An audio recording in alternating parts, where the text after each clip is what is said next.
fois, quand on vieillit, ben, les derniers kilomètres, le dernier mètre peut être aussi problématique et peut être un frein à sortir de chez soi et à participer à des activités ou à se rendre à divers rendez-vous.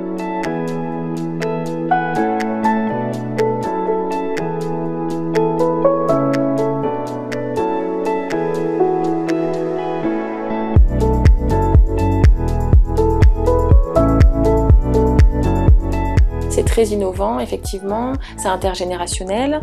Nous, pour notre public en formation, ça les responsabilise. Parce qu'au début, on avait un peu peur. Hein. On avait peur que nos élèves en formation ils soient très stressés par la présence d'une personne derrière. Et finalement, après l'expérience, on se rend compte que pas du tout. On n'a que des retours positifs. Les élèves, ils se sentent responsabilisés. Ils font très attention à la route.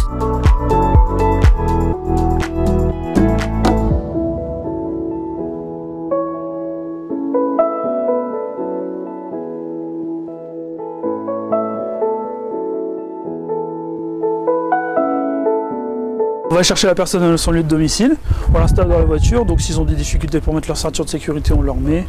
Et après, on la dépose directement à son lieu de rendez-vous. Une fois le rendez-vous est terminé, nous on va les rechercher directement sur le point de rendez-vous pour les ramener chez eux. Et on continue le saut de conduite et puis c'est souvent quand on les dépose pour faire les commissions ou bien pour aller faire des rendez-vous chez le médecin, c'est agréable parce qu'il y a des places de parking facilement et on peut travailler les manœuvres notamment.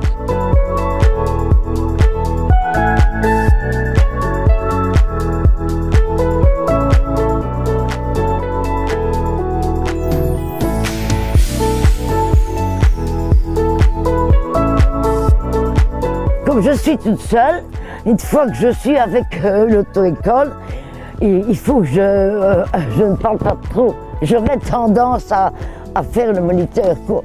Je me retiens. Sur l'année 2022, on a eu près de 60 demandes de seniors. 60 demandes différentes, mais près de 375 trajets.